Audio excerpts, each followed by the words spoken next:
It is very frustrating that we are not getting any help from our government. They're not paying any attention. And I cannot believe what is going on, and that the government, state, city, and local officials, I'll just tell you a little bit about my area.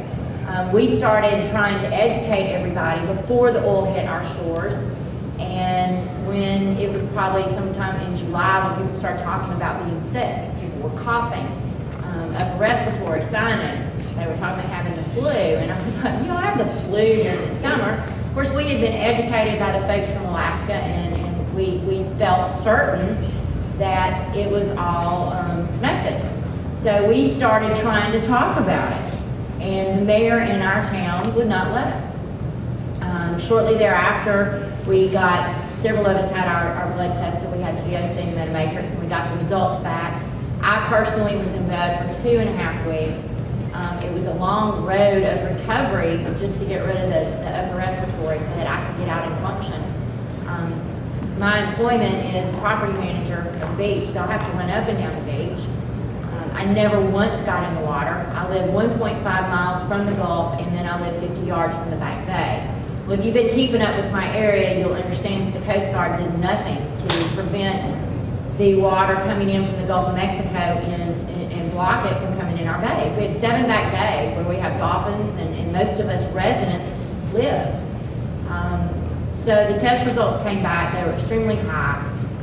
And as everyone has said today, this is the same story up and down the coast. There is no qualified medical help. If you do find someone that will finally admit that it has something to do with the oil, very shortly thereafter, once the word gets out, all of a sudden the doctor doesn't want to work with you anymore.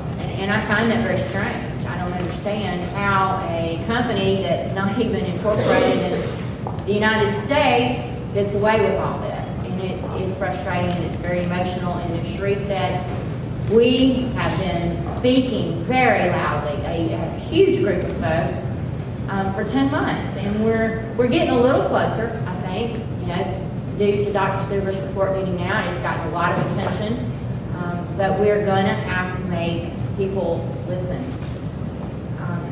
I don't know what else to say. It's frustrating. We need money. We shouldn't be having to pay for this. The government should be in there. The doctor in our area that we were working at the beginning said 2/3 of his patients were in his office. He was sick from it. His staff was sick. We've had the head of the Pharmaceutical Association in the state of Alabama specifically spoke to Dr. Williams in our state health department early on. She spoke with the CDC from Atlanta. She had numerous meetings. She had lots of documentation. There's water tests that's been done in our area. Nobody's listening. No one's listening. And it's very frustrating. We saw the same thing in Exxon, and we saw the same thing with the 9/11 first responders. It's happened over history again and again. I went to Mississippi down by Denise's house, and I went to Horn Island and Deer Island, and I saw tar balls the size of cow patties, and I took pictures. And at that time, BP was saying there was no oil on the ocean floor. So me and my friends got in the water, and we stuck a bottle down in and pulled it up, and it was half oil and half sand. We did this to tell the truth. And by the time I got back, I had pounding headaches, I had nausea, I had diarrhea, I slept for days. It was probably the worst sick I've ever been. I felt like I had swallowed an apricot core.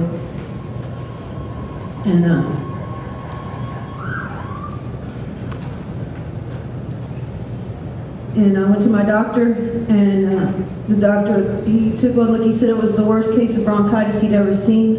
I asked him how I got the worst case of bronchitis in 4 days, and he didn't have an answer for that. I told him I'd been in the water. I told him that what I'd been doing all summer, and he refused to give me the test. He refused. He looked me in the eye and said, "That can't be it. That's not it." Thank goodness for Dr. Subra and Lean, they did get me the test, and I had 6 out of the 10 toxins or poisons in my blood. I don't know how that's going to affect my life. Some people, you can see the scars and the lesions and the staph infections. You can see the pus oozing from the open sores. And others, they just walk on carrying little tiny time bombs in their veins, ticking their way towards hospital beds and long goodbyes. There are too many of us now.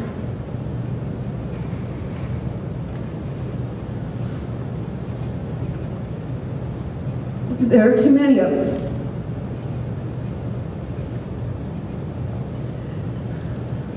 These are our first responders that are suffering the worst of it now. There are not enough good doctors, and there are not enough doctors that know how to treat chemical exposure. Too many times I've come home to a phone call to know that my friends are in the hospital, or that their babies have a cough that won't go away, or that their spouses have thrown up every night for weeks, or that their children have a rash, or that their family pet has passed. And I keep coming to these forums and I keep speaking on behalf of them, on behalf of myself, on behalf of my own kids. I was trying to tell the truth, because the people who are supposed to represent me will not. Yes, you do. What does it feel like to not be heard? To not be considered important enough to protect your very life? I'm done, guys. That was the end for me right there. It's time to triage these people. I will not ask BP not one more time to help us, and I will not ask the government not one more time to help us. Forget them. It is time for us to stand up. Testify. You saw it right here. It's time to stand up. The first physical impacts that I realized were extreme headaches, nausea, dizziness, blurred vision, confusion, or so-called brain fog. My short-term memory was impaired. My sinuses would immediately swell. My eyes would burn, as did the back of my throat, as if I had been maced as I approached the waterline. Soon to follow were the skin lesions, excessive dehydration, blistering of my feet if they got wet, diarrhea with mucus, lethargy, intense muscle atrophy and pain, and bleeding from the ears. It has then progressed to internal bleeding and bruising, loss of muscle mass and coordination, kidney and bladder infections, and more. We all know that shortly after the oil arrived on the shores, the news media was virtually blacked out, yet we witnessed some of the worst of days while that blackout was in effect. We were all convinced, and the rest of the world was led to believe that everything was under control. The oil still arrives each day, and the poisonous dispersants continue to be sprayed. I myself and others witnessed boats leaving the harbor each day before daylight, and we see the C-130s flying in extremely low altitudes. There are smaller planes that we consider to be the spotters and military helicopters.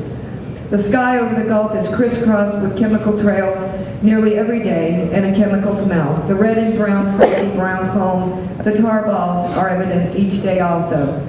The trucks parked along the harbor and along the shore are marked with government logos in terms such as Department of Marine Resources, EPA, MDEQ, and hazmat and biohazard. In my daily walks along the shore, it has been at least 8 weeks or more since I have seen a living, breathing creature in the water. There are no fish, there are no hermit crabs, there are no crustaceans, only tar balls, death, and the dispersant and oil sheen. The few birds that remain are dying of starvation. Myself, my friends, and my neighbors are continuing to suffer respiratory distress, diminished lung capacity, nausea, vomiting, dehydration, neurological impairment, and this has gone on for months on end. The doctors and hospitals are weeding out anyone who might be thinking that they are suffering toxicity, which relates to the dispersants or exposure to crude oil. It seems that any admission of such by the doctor will result in them being brought up on possible legal proceedings or a rash of questions. So visits to doctors or the hospital emergency rooms are diagnosed as chronic bronchitis, bacterial pneumonia, staph infection, anxiety attacks, PTSD, dermatitis, and anything but chemical poisoning. Treatment is by conventional pharmaceuticals, including round after round of antibiotics, steroids, and antidepressants. These may prevent secondary infections and calm you down, but are not resolving the root of the problems. We are left to suffer for months on end.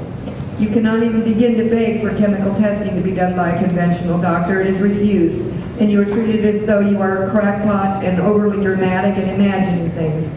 You are prescribed sedatives and doped up and told to go home, relax, forget about it, have a drink, it's past tense, and it's in your imagination. And I know how each one of us feels. I know how each of you feels, because we're all very afraid.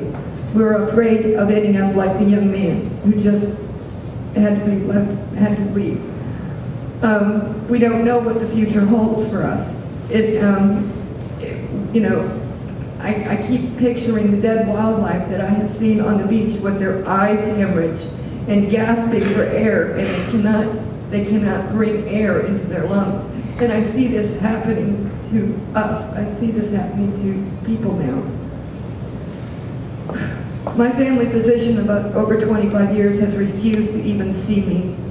I have my volatile organic compound tests that clearly state that I am full of all of these chemicals and these toxins. Through the course of the last now 9+ months, I have attended, along with Catfish and many of you, the DMR, DEQ, and EPA meetings. I have attended the Feinberg town hall meetings, the local town hall meetings as well, and I consistently have asked for answers to what is being done or will be done to help with medical assistance to the thousands and eventually millions of us who are falling ill. There is yet to be an answer. The focus is on recovery of the Gulf and recovery of the revenue. I have my own test results that were taken in early December, and I tested more than 80% above the 95th percentile in more than one of these chemicals. All of the claims submitted for financial losses to Feinberg, out of all of those 50%, and this is just for financial loss, they are not accepting the medical claims, 50% of all claims submitted have been denied because of lack of significant documentation. All of any of us have to go by right now is possibly a VOC test. We can't get a doctor that will say, oh yeah, you're suffering from chemical poisoning.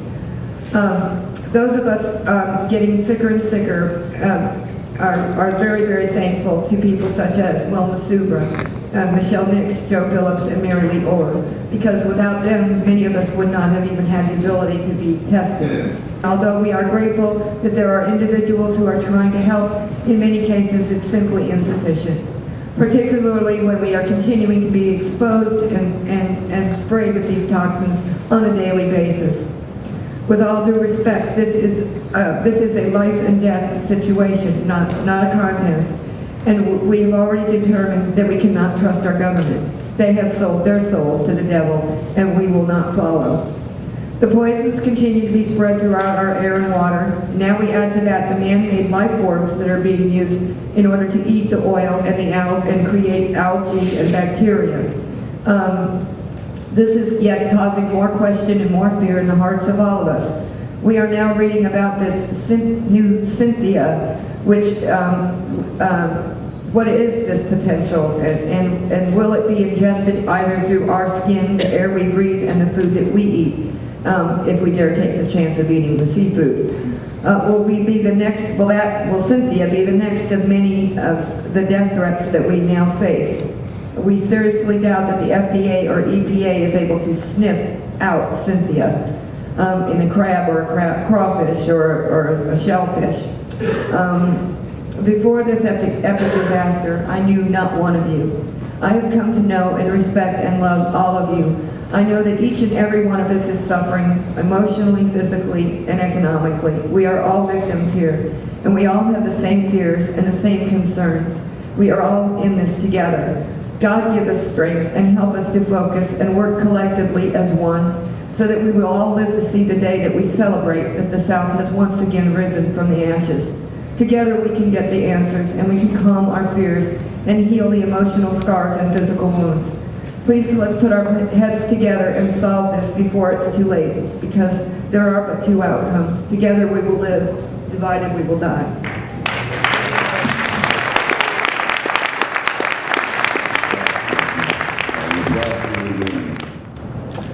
shrimp business. Sold shrimp for about 20 years. Friends with Catfish, Dean Blanchard, everybody from Mississippi, Louisiana, Alabama. I've been all over the coast. I know everybody in the business.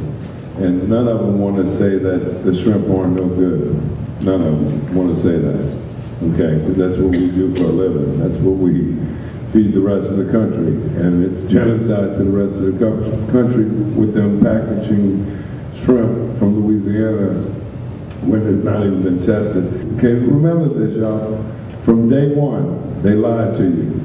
Talking about 100 barrels coming out, 100,000, 10 gallons, barrels. They got us so confused we don't know what we're doing, okay? That's what they plan on doing. BP spending $1.5 million a week to say everything's fine. Catfish cuts shrimp for a living. That's what he does. He won't eat no shrimp. A shrimper's not going to eat shrimp? Is there a problem? Yes, Houston, there is a problem. Okay, I got my blood work done 10 times higher than the 95th percentile of styrene.